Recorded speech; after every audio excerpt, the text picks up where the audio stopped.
Meu nome é Antônio José Figueiredo N. Estou aqui para realizar a 19ª gravação do programa de treinamento em comunicação de dados. Estou realizando no canal n.telecom no YouTube. Hoje eu vou dar continuidade à comutação modo pacote. Muita coisa dessa área, né? E vou falar hoje vou fazer uma introdução em 2 apresentações, nessa de hoje e a próxima, uma introdução de redes da internet. É só uma introdução, porque mais tarde eu vou voltar com mais detalhes, porque tem muita coisa importante, muita coisa nova nessa área também, né? Se alguém quiser adiantar, pode procurar no portal Wireless Brasil, onde tem um livro de minha autoria, no caso em coautoria, mas um livro, Novas Tecnologias de Redes Ethernet. E tudo que eu vou falar aqui tem lá com muito detalhe. Vocês podem, se quiserem adiantar, podem procurar lá, certo? Bom, falar em redes Ethernet. Eu coloquei um quadro aqui, uma figura aqui, mas vocês não olhem para isso, por favor, por enquanto não. É porque adiantei, porque isso é muito complicado para fazer, e fazer na hora ia ser complicado. Então eu já deixei pronto, mas isso é para depois. Bom, redes Ethernet. Existem 2 tipos de rede Ethernet, que são as LANs Ethernet,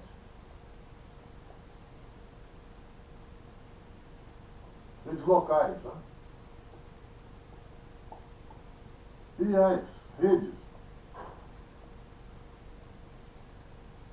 switch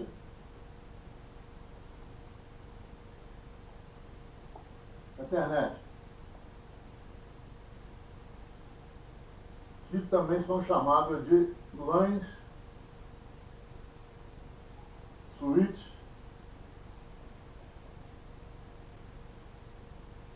Ethernet.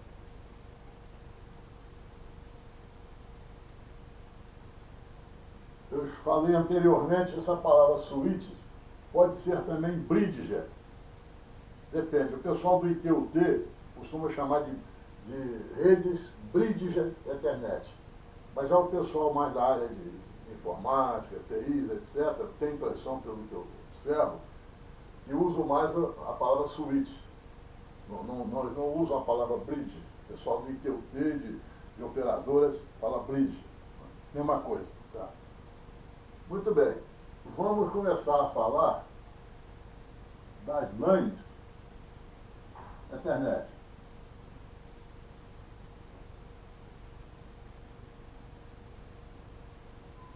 Bom, elas são constituídas por um barramento, né? Onde as estações estão penduradas aqui, certo? As estações estão penduradas. E, como o barramento é comum, é preciso que haja um processo aqui de acesso ao meio. Porque, né, para saber quem consegue naquele instante transmitir. É uma disputa aí, né? Contention em inglês, né? Eu uso muito essa palavra. Contention. Bem, quando uma estação transmite, por exemplo, essa aqui transmitiu. Tá? Conseguiu transmitiu. O quadro que ela transmite vai chegar em todas. Inevitavelmente vai chegar em todo mundo. Por quê? Porque redes Ethernet, LAN Ethernet, rede switch Ethernet não, mas LANs Ethernet, elas são intrinsecamente broadcast, ou seja, redes intrinsecamente broadcast. Ou seja, quando você transmite, inevitavelmente o quadro vai em broadcast, não tem como evitar. É assim que é, tá certo? Bom, quando chega, se for um quadro unicast, endereçado a uma estação, a essa aqui, por exemplo, como é que ela sabe que é para ela? Pelo endereço de destino MAC que está no quadro. Os outros recebem, vê o endereço MAC, é meu? Não, joga fora. Essa aqui é meu, pega. Certo? Agora, se o endereço for broadcast, todo mundo recebe. Não só chega a todo mundo, como todo mundo pega. Porque o broadcast está todo mundo, então todo mundo pega. Tá certo? Muito bem. O acesso, o método de acesso usado em internet, em lãs da internet, é o CSMA. CD, CMA CD. Isso é Carrier Sensing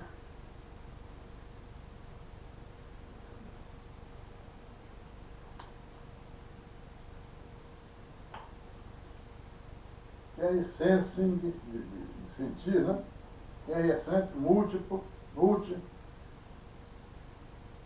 access. E o CD é Collision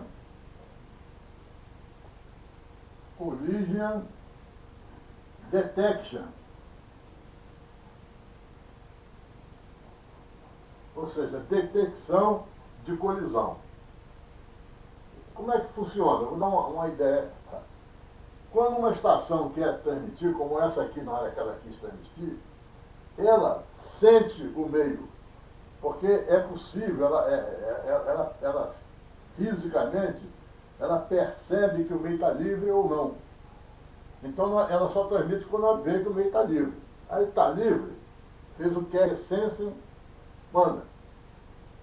Muito bem, mandou. Mas o quadro, apesar de ser um tempo muito pequeno, porque a lã é pequena, mas há um tempinho de transmissão aqui, de propagação aqui dentro. Né? Pode acontecer que no instante, naquele tempinho, uma outra estação, essa aqui, por exemplo, né, ela quer transmitir também, ela sente o meio está vazio, vazio entre aspas, porque não está vazio, já tem o trem já está lá na linha, entendeu? Mas não chegou lá ainda a possibilidade dela saber disso. Então ela transmite. O que vai acontecer? Vai haver uma colisão. Né? Os trens vão bater um contra o outro. Vai perder, os quatro são perdidos. Mas existe a detecção de colisão. Detecção significa o seguinte: essas duas estações que colidiram, elas ficam sabendo que colidiu. Elas têm como saber, ou o meu quadro não foi, colidiu. O que elas fazem? Se quiserem, claro. Tenta de novo. Mas tenta de novo com intervalo de tempo aleatório. Por que aleatório? Tem que ser aleatório. Porque digamos que não fosse aleatório. Essa aqui dá um segundo. Essa aqui coincide ser um segundo também. Vão colidir o resto da vida. Tá certo? Então, sendo aleatório, a probabilidade de colidir de novo, quase nenhuma, né? Uma vez não pode ser, mas duas vezes aí a probabilidade é quase zero. Muito bem, é assim que funciona isso aqui, né? Bom.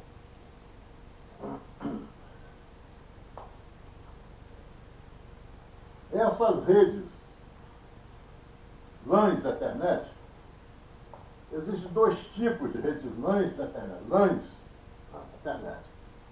A primeira é chamada de...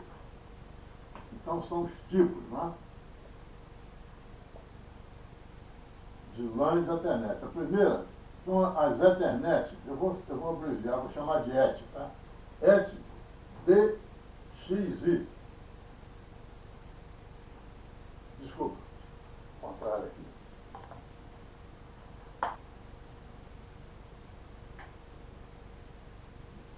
DIX, que é chamada também de Ethernet 2. DIX é Digital Intel Xerox, que foram as três empresas que, no esforço conjunto, criaram a ideia da Ethernet, de rede Ethernet. Aí tem uma história, Roberto Metcalfe e tal, mas eu não vou contar isso aqui agora não, porque não tem tempo para isso. Não? E a outra é as redes Ethernet 802.3.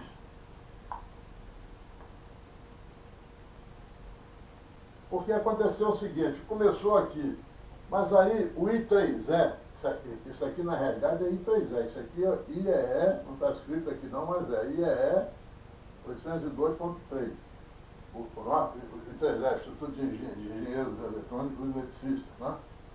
Muito bem. O I3E entrou na história, lá pelas tantas, e passou a padronizar não só a internet, como mães e mães. 802.3 é para a internet. 802.5, por exemplo, era para Token Ring, que eram as LANs. Eu vou falar um pouco depois delas também, aí para fechar o quadro. É da IBM, não se usa mais. 802.4 foi um tal de Token Buys, que também não foi à frente. E assim vai, né? 802.6 já é uma MAN, é o DQDB, certo? Muito bem. Então, vamos falar das diferenças dessas redes, tá certo? Então, eu vou apagar aqui, certo?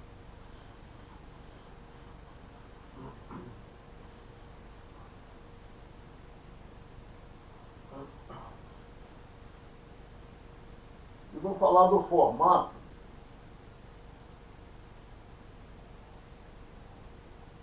de um quadro MAC, das LANs da internet, certo?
Bom, esse é o quadro de uma internet LAN.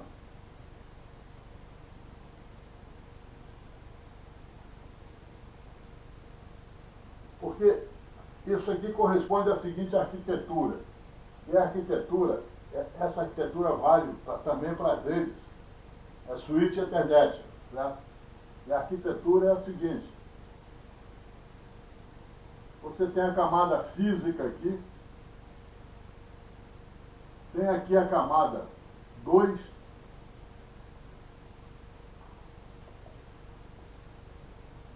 e as camadas superiores. Bom, aí vem, na realidade aqui, fazendo parte da internet ainda, já tem mais uma camada que é LLC, e aqui as camadas superiores.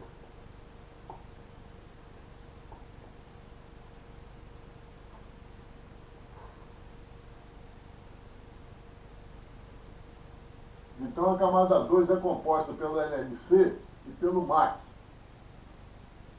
Essa é a arquitetura. MAC e LLC compõem a camada 2 da arquitetura Ethernet, certo?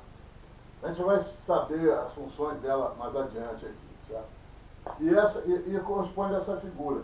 Aí você pergunta, onde é que está o LLC naquela figura lá?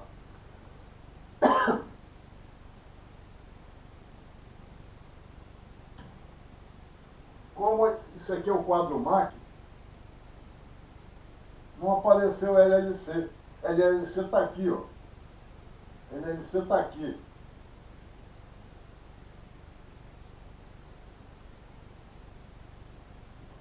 Aqui está aqui o LLC, certo? o cabeçalho do LLC, cabeçalho.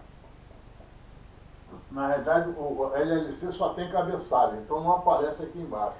Porque o FCS e o PAD compõem o trailer MAC, do MAC. LLC não tem, só tem cabeçalho, então aparece aqui. E aqui e as camadas superiores aqui.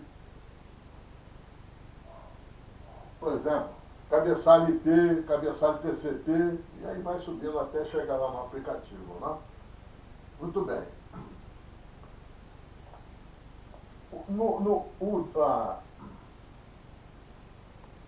As redes Ethernet 2, ou seja, a DIX, elas foram feitas antes do E802. E quem criou LLC foi o I3E. Então, nas Ethernet antigas, não tem LLC, tá certo? Não tem LLC. E este campo aqui, que é comprimento ou tipo, é tipo. Uma coisa está ligada à outra. Por quê? Porque o LLC é que tem a função, quando é 802.3, de apontar o protocolo de cima, através de um código, EtherType. Tá? Não necessariamente EtherType, poderia ser LSAP ou EtherType via LSAP. As duas possibilidades. Aí vai dizer, ó, em cima é IPv4, IPv6, isso que está. Como não tem LLC, o próprio MAC aponta. E aponta por esse campo tipo aqui. Então esse tipo vai fazer. Então esse campo tipo aqui, ele é, na realidade, campo tipo, é um código EtherType.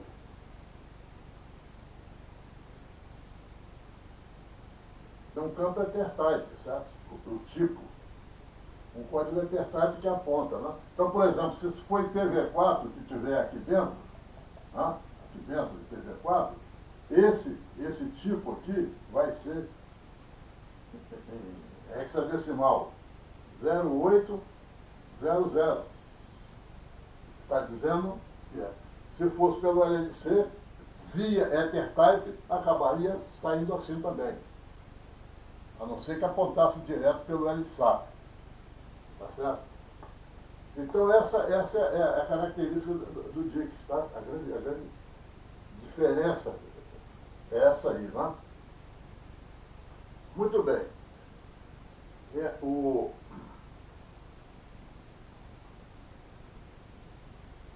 Existem funções que são comuns às redes, aos dois tipos de rede.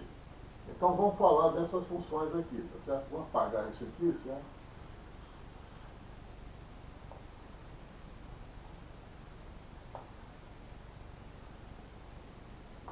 Funções e características. Por exemplo, endereço.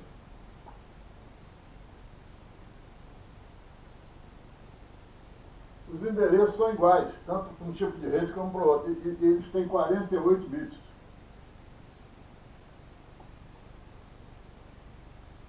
É comum. Outra coisa, tanto uma rede quanto a outra, quer dizer, tanto as LANs como a switch Ethernet LANs, elas precisam fazer uma coisa chamada ARP, que é o Address Resolution Protocol.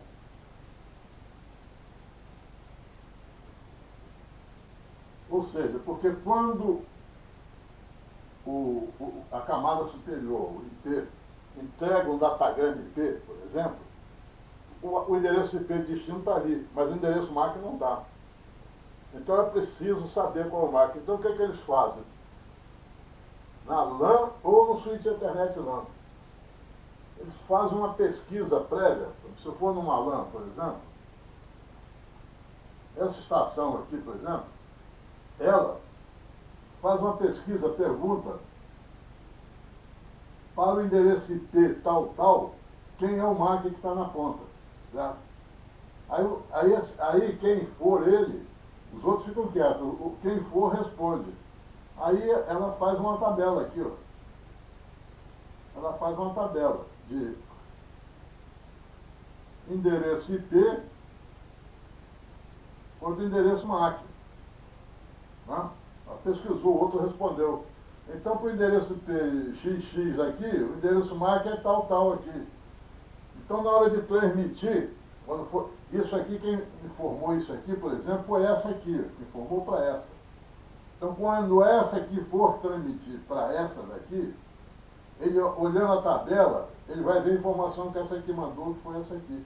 Então, ele está habilitado a mandar o quadro MAC certinho, porque ele sabe o endereço IP dele, porque veio ao destino, e ele olhou na tabela e viu que o endereço MAC desse cara aqui é esse aqui. Bota no quadro e manda. Isso é o ARP da forma que ele funciona em redes Ethernet. Que eu já expliquei anteriormente, em ATM, frame relay, que existem outras opções, isso é uma família. Existe, por exemplo, o IN-ATM ARP, existe o ATM ARP, existe o IN-ARP no frame relay, etc. Okay? Aqui é o caso do... tem essas características. Cada protocolo funciona de uma maneira. Tem protocolo que tem um servidor central, protocolo ARP. Né? Outro não, outra tabela é própria, como aqui. Esse ARP de Ethernet, as tabelas são nos próprios terminais. Existe uma variação chamada RARP, que é Reverse ARP. Aí tem um servidor, mas vamos deixar isso para depois. Ok? Muito bem. Agora vamos falar então das outras redes, ou seja, da rede switch Ethernet. Vou falar de rede switch Ethernet.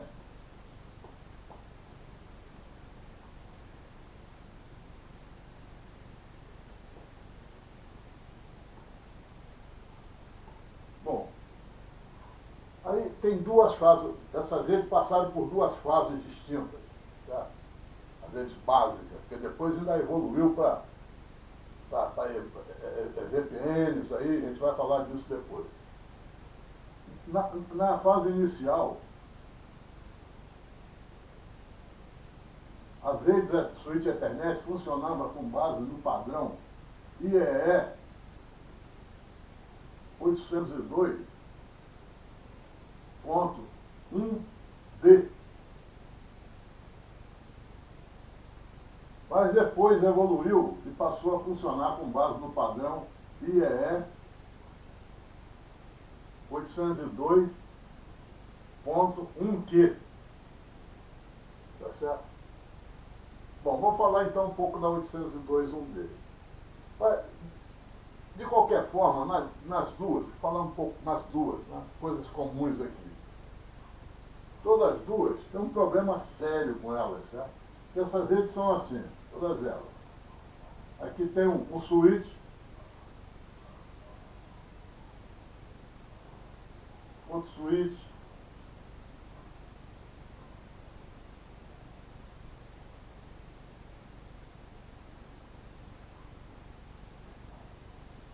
então, quando esse terminal aqui quer transmitir, de início, ele desconhece, na realidade, esse desconhecimento vai refletir nesse switch aqui, na realidade. Esse switch aqui, desconhece como é que chega nesse terminal aqui. Porque, repara só, porque se fosse IP, saberia. Porque IP tem roteamento mesmo. OSPF, ISS e Ethernet não consegue ter. Switch Ethernet, se isso aqui fosse o roteador, teria, esse problema não existiria. Mas no Ethernet existe. Por quê? Porque o endereço IP, 32 bits, 34, né? Ele foi concebido para roteamento. Então ele é estruturado, ele é hierarquizado, endereço de rede e endereço de estação. Aí você faz o roteamento com base no endereço de rede, subrede. Então a quantidade de subrede, na rede toda, não é tão grande assim. Então viabiliza. Agora o endereço Ethernet são 48 bits e não tem hierarquia nenhuma. Então vocês imaginam o que seria rotear, tipo SPF, em Ethernet, com os endereços com 48, sem estrutura nenhuma, teria de rotear estação por estação. Faz isso numa rede grande, é inviável. Então como é que se trabalha? Quando não conhece, quer dizer, esse switch recebe o quadro com esse endereço aqui. Ele não sabe se vai por aqui ou se vai por aqui. Ele não sabe. De início. Então o que ele faz? Manda para os dois. Ele manda para cá e manda para cá. Todo mundo faz isso. Acaba chegando lá. Certo? Mas, ou seja, ele está inundando a rede. Isso numa redezinha pequena aqui que eu botei, beleza. Agora imagina uma rede nacional com switch em Curitiba, Porto Alegre, Recife, Rio. Imagina isso aí. Como é que é isso aí? Quer dizer, o que é uma inundação dessa rede? É terrível, entendeu? Mas é assim que é. Mas acontece que quando esse cara transmite, tá certo? Esse switch aqui, quando passa nesse switch aqui, ele aprende que no caminho, porque o caminho que vai é o mesmo que vem. Fizeram assim. Então, se quando já estava aprendido e veio por aqui, tá certo? Se entrou por aqui, sai por aqui também. Aí esse switch aqui anota isso, ele anota, aprende o endereço, tá? Ele diz assim, para esse camarada aqui, esse endereço aqui, Ethernet aqui, X1 aqui, para chegar no Ethernet X1 aqui, que eu tenho de sair por essa porta, pela porta 3 aqui, ó. Qual é a porta? É a porta 3. Então, quando esse camarada aqui, depois disso, que ele aprendeu, esse cara aqui transmitiu para lá, o switch recebeu aqui, ele olha o endereço de destino, qual é? Ethernet X1. Aí ele vai na tabela. Tá tabelado, tá aprendido. E sai por que porta? Pela porta 3. Então sai pela porta 3 e não pela porta 4. Eles não vão usar a porta 4, a porta 3. Por quê? Porque a tabela está dizendo isso. Tabela de aprendizagem de endereço mágico, tá certo? É assim que é. Terrível isso, né? Muito bem. Agora, vai ter outro aspecto aqui, tá certo?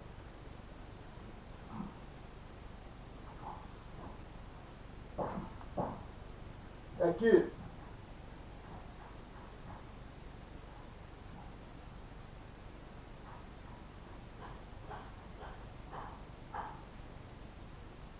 quando esse switch aqui inunda a rede, desconhece, ele inunda a rede. Muito bem. Ele manda por aqui e manda por aqui. Esse camarada aqui desconhece tudo, manda por aqui, manda por aqui. Esse aqui desconhece tudo, manda por aqui, então olha só, e manda por aqui. O quadro volta à origem. Loop. Isso é loop de tráfego. Então não pode.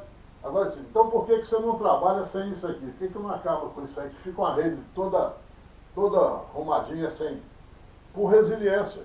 Porque se eu não tiver loop físico na rede, se um link pifar, eu não tenho outro para botar no lugar. Eu preciso ter redundância de link para poder ter resiliência. E eu pago o preço de ter loop de tráfego. Então como é que você resolveu isso?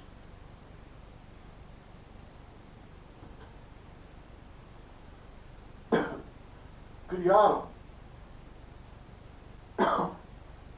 um algoritmo chamado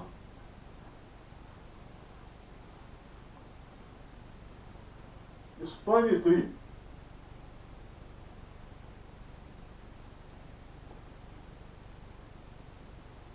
Tree é árvore, né? Árvore de distribuição. Com o Span Tree, A rede era assim. Tá? Eu escolho uma raiz, isso é um algoritmo. Por exemplo, esse switch vai ser a raiz. Isso aqui é uma raiz. Raiz da span tree. Span tree. Raiz da span tree. Bom, aí o algoritmo roda e elimina, por exemplo, ele elimina esse link aqui. No momento, elimina logicamente, fisicamente ele está ali, porque se precisar dele ele entra. Eliminando esse link, repara que ficou uma árvore aqui, ó. Uma árvore que chega a todo mundo sem loop. Eu eliminei o loop físico que tinha, logicamente. Então, isso que resultou aqui, sem isso daqui, é a span tree que eu criei aqui. Tem todo um algoritmo para isso. Tudo bem. Aí o problema do loop é eliminado. Mas, e a inundação? Continua tendo inundação. Só que agora, quando eu fizer uma inundação, eu faço ela dentro da span tree. Tá certo? Então, eu posso inundar à vontade. Tem desperdício de rede, claro. Mas loop não tem, porque se eu estou dentro da span tree, não tem perigo de ter loop. Tá certo? Tudo bem.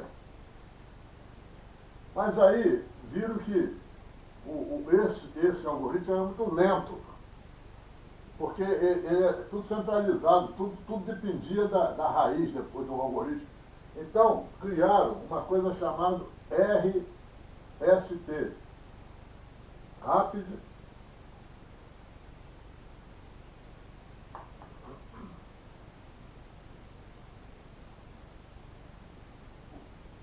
Span Tree. Igualzinha a outra, uma raiz, só que converge mais rápido. Descentralizaram o processo e dessa descentralização acelerou o processo de convergência. Quer dizer, se tiver um problema, ela mais rapidamente ela se recupera. Tá certo? Muito bem, mas ela continua com o mesmo defeito, que é ter uma raiz só. Raiz aqui, uma só. Aí, por exemplo, você tem uma rede nacional. Aí, e porque o tráfego tem que passar pela raiz. Assim que é. Então, por exemplo, uma rede nacional, a raiz, pô, está em Recife a raiz. Aí o RIC quer transmitir para Juiz de Fora. Pô, vai mandar isso se souber, se tiver aprendido. Mesmo aprendendo, a melhor hipótese. Vai mandar o quadro para Recife e Recife vai mandar de volta para Juiz de Fora. Terrível, não? Agora, se tiver em inundar, aí Deus me livre, aí inunda tudo. Aliás, a inundação você não consegue fugir dela, não. Bom, aí, muito bem. Isso foi assim no I3E 802.1D. Era assim que trabalhava, só podia trabalhar com essas duas coisas, né? Funcionando. Mas aí, vou falar agora da 802.1Q, que vai criar uma outra possibilidade aqui, chamada de MST. É o múltiplo ST.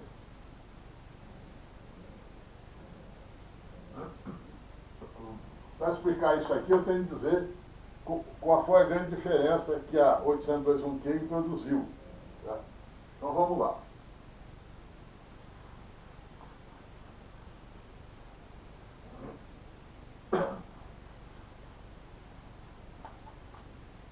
A 802.1Q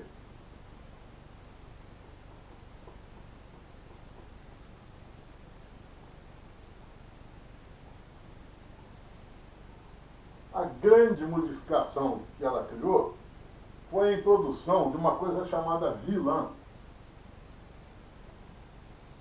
VLAN, Virtual LAN. A VLAN é uma VPN dentro da rede Ethernet.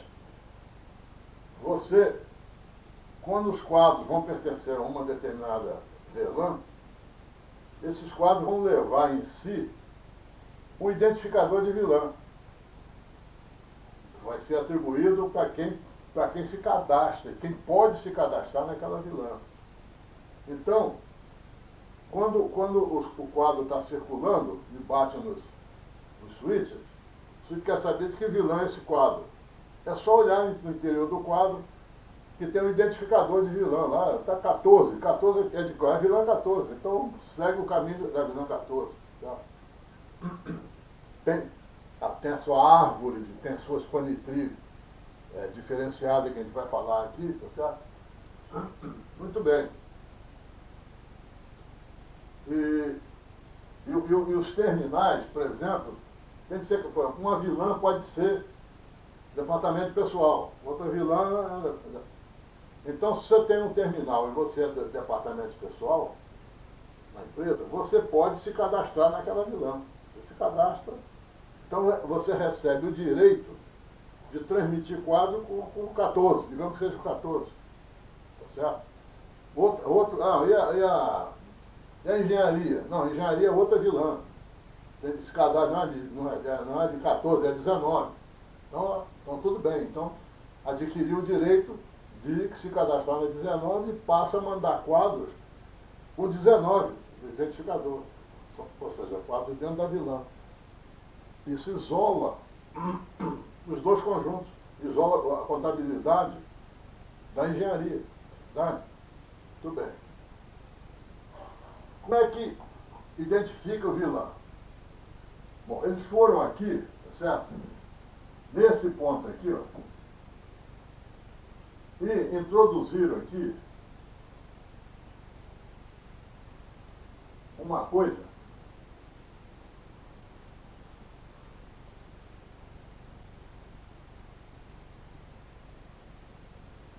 chamado de vilã tag. É um campo. É um campo. Como isso aqui vai funcionar em rede de usuário, pela escala, inclusive, isso aqui é um C-VLAN tag. C é de customer, ou seja, eu estou falando de rede de usuário, porque depois a gente vai falar de rede de provedor, PB, e a coisa amplia, tá? Aí já vai não vai ser mais o C-VLAN, vai ser outra coisa. Esse C-VLAN tag é constituído por 4 octetos. Então, 2 octetos aqui chama-se TPID.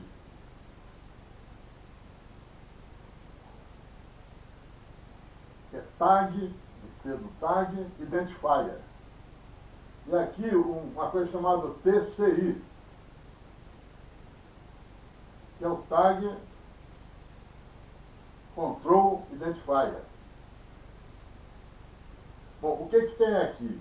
Aqui tem um código EtherType. Isso aqui é um código EtherType.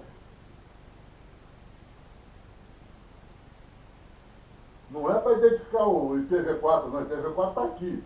Isso aqui está fora. É outro IPv4. É outro EtherType. Pode ter um aqui, mas esse é outra coisa. Esse EtherType identifica o tipo de vilã. Então, por exemplo, uma C-vilã. E quando for PV, já vai ser uma S-vilã. Então, o identificador EtherType é outro. Tá certo? Inclusive, eu coloquei aqui, ó. Nesse caso aqui, que é C-vilã, esse EtherType tem um valor, hexadecimal, de 08100. Quer dizer, esse código aqui está dizendo o quê? Que isso é C-vilã. Isso é rede de usuário. Certo? E aqui no TCI, tem duas coisas importantes. Um é o QoS. E outra é o VLAN ID. Bom, o QoS, falei, porque antes a questão de differentiate service, que precisa de ter pelo menos 3 bits. Aqui, na realidade, vai dispor de 4 bits. Tá?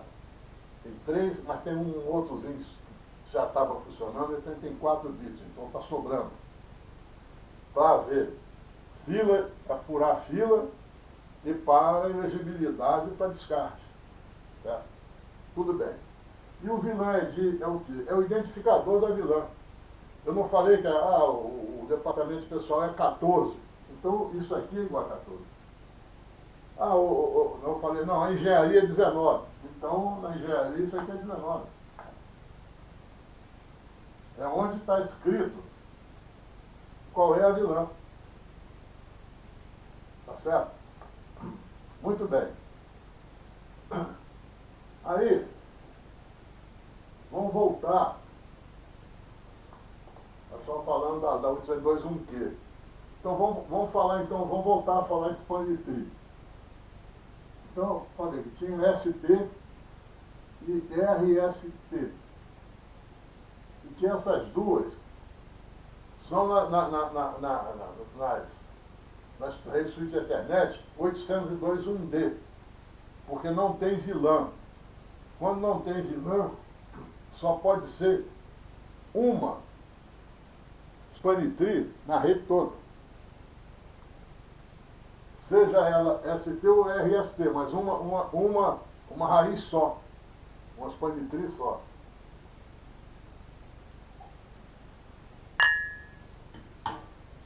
Com a existência de vilãs, foi possível criar uma coisa chamada MST, que é um múltiplo. O que é isso?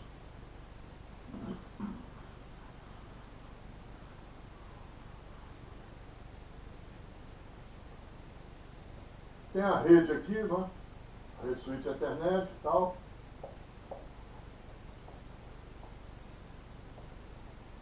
Toda ligada aqui.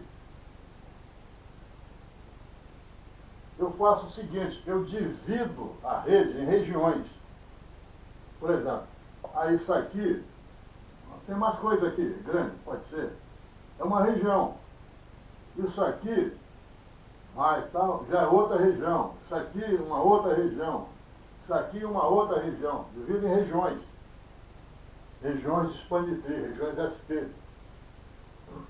Então, em cada uma dessa região, eu crio uma expanditrine. Então, eu crio uma expanditrine aqui dentro, outra aqui, outra. Cada região tem a sua expanditrine. E elas são interligadas por uma expanditrine geral. Certo? Por quê? Porque uma região tem que falar com a outra.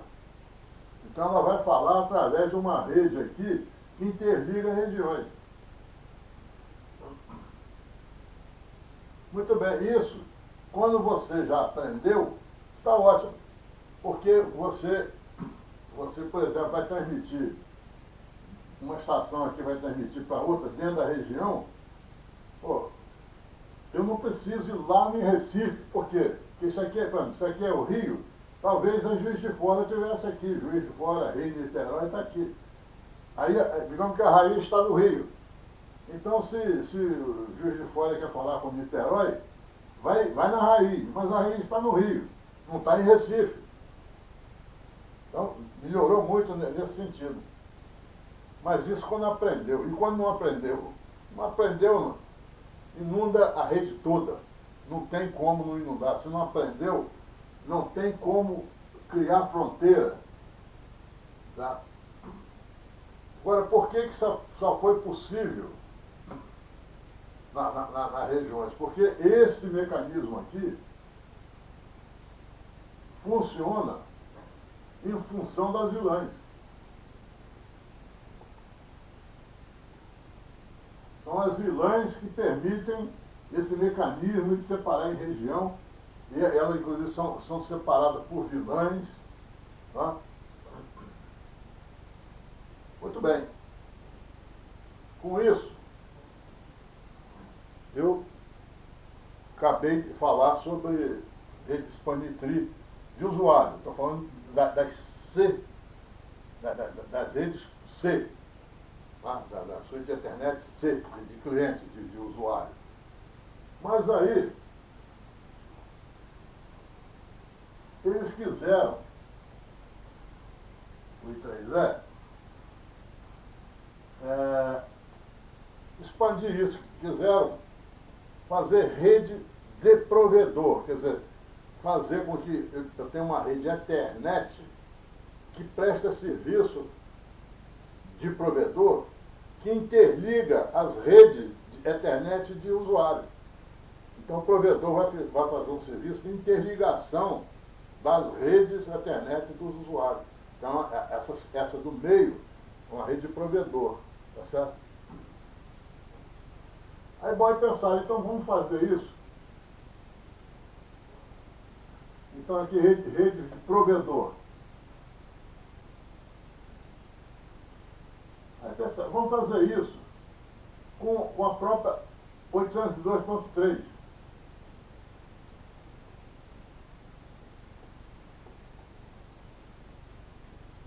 Mas aí vira que isso é inviável.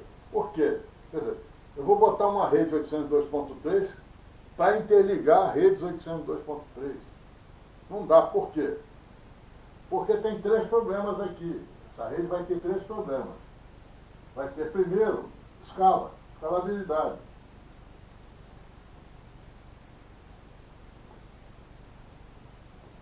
Por quê? Repara só, os VLAN IDs, eles ocupam 12 bits. Então, a quantidade de VLAN IDs numa rede C de usuário é o quê? É 2 elevado a 12. São 12 bits, então isso dá 4.096. 4.000 o quê? VLAN IDs, identificadores de VLAN. VLAN ID. CVLAN ID. Tá? Isso aqui é chamado de vídeos também. Bom, tá, isso para uma rede de usuário, tá. Mas para ser uma rede de provedor, quer dizer que você teria de dividir 4.096 para outra, para servir a periferia. Aí você vai botar o quê? 50 para cada um? Não dá. Às vezes precisa de mais. A quantidade de vilãs é grande, a necessidade de vilãs é grande. Então, inviável. Além disso, tem um problema de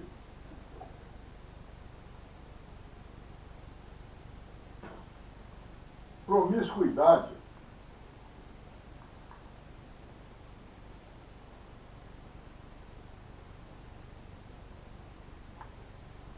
de vilã IDs.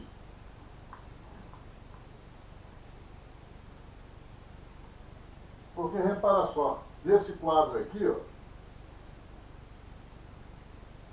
eu coloquei aqui, ó, eu tirei fora, mas coloquei aqui, né, a existência dos vilã IDs aqui. Mas nesse quadro só tem um vilã ID. Aí eu teria de usar o mesmo vilã ID na rede do provedor e na rede do usuário. Pô, não pode isso. Porque é uma promiscuidade, está havendo uma promiscuidade. Aí o usuário, às vezes não tem experiência, faz uma bobagem qualquer lá, isso se reflete na rede do provedor. E tem um outro aspecto também, privacidade do usuário. Porque o provedor passa a ingerir na rede do usuário. E se houver má fé? Certo? Então é bom isolar isso. Né? Mas com essa solução aqui eu não consigo fazer isso. E a terceira também, a promiscuidade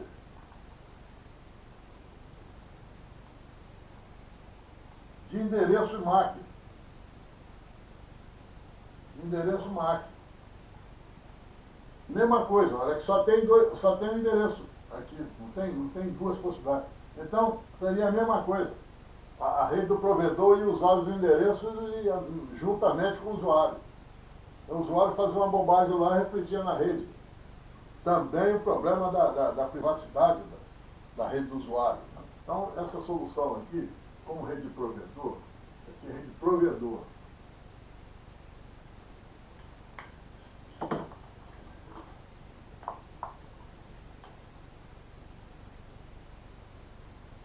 Rede de provedor, essa solução não existe. Aí criaram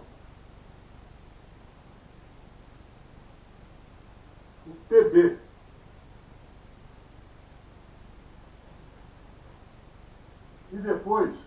criaram o PDB. PB é Provider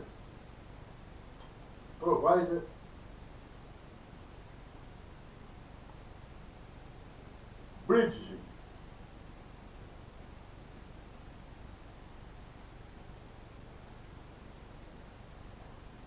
E o PDB é Provider Backbone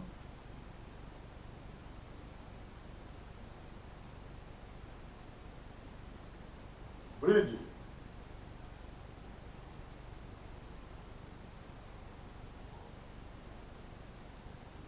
Muito bem.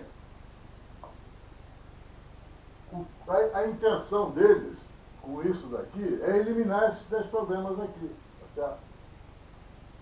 O PB melhorou muito a questão da escalabilidade, mas não foi totalmente satisfatório. Ficou no meio do caminho. Eliminou também a promiscuidade de vilã e diz. Consegue. Depois eu vou explicar como. Mas não elimina a promiscuidade do endereço MAC, porque os endereços continuam sendo um só. Tá certo? Então criaram o PBB. O PBB elimina os 3 problemas. Por quê? A escalabilidade sobe violentamente. A promiscuidade de vilã já estava resolvido pelo PB, que o PBB manteve. E no PBB são criados novos endereços. A rede do provedor, está no centro lá, ela tem endereços próprios, independentes dos endereços de usuário. Então cada um cuida de si. O usuário administra os endereços dele e o provedor endereça os deles, tá certo? Sem haver promiscuidade. Um não interfere com o outro. Privacidade melhora, claro, tem privacidade, porque o provedor não enxerga o endereço do usuário. Então não pode. Tem maneira de alguém com má fé entrar nisso aí, tá certo? Muito bem. Eu vou parar por aqui, certo? E na próxima apresentação, eu falei que seria mais uma, mas talvez sejam mais 2, ou vamos ver o que vai acontecer, porque tem muita coisa para falar. Eu vou apresentar o PB e o PBB, mas tem outras, porque isso daqui são tipos de VPN, que é Ethernet Virtual Private Network. Tá? São tipos de VPN. Mas aí, porque repara só, isso daqui resolveu esses 3 problemas que esse aqui tinha. Mas não resolveram o verdadeiro problema ficaram. Quais são os problemas realmente? Um é a Spanitry. Spanitry é um mecanismo que tem problema. Mesmo que você use múltiplo Spanitry, ela é problemática. É uma árvore feita aleatoriamente, a raiz está num ponto qualquer, aleatório, não tem uma lógica. Então, por exemplo, se eu quero transmitir do Rio para Juiz de Fora, o ideal é eu ter uma árvore de transmissão direta. IP é assim, o SPF é assim, a árvore, as árvores, cria várias árvores. A árvore que leva de Juiz de Fora do Rio para Juiz de Fora, direta. Não tem negócio de passar por Recife, ou passar por Niterói, nada disso, direto. Então, passa em outros roteadores, certo? Mas no caminho, nada de desviar, certo? Para outro caminho. Então esse problema não resolveu. E não resolveu o problema da aprendizagem, para evitar aquela terrível inundação de rede. Então, o PB e o PBB resolveram esse problema de escalabilidade aqui e tal, mas não resolveram esses 2 problemas. Aí a coisa caminhou para outras soluções. E eu vou começar a falar nisso na próxima apresentação, certo? Então, muito obrigado pela atenção e até a próxima.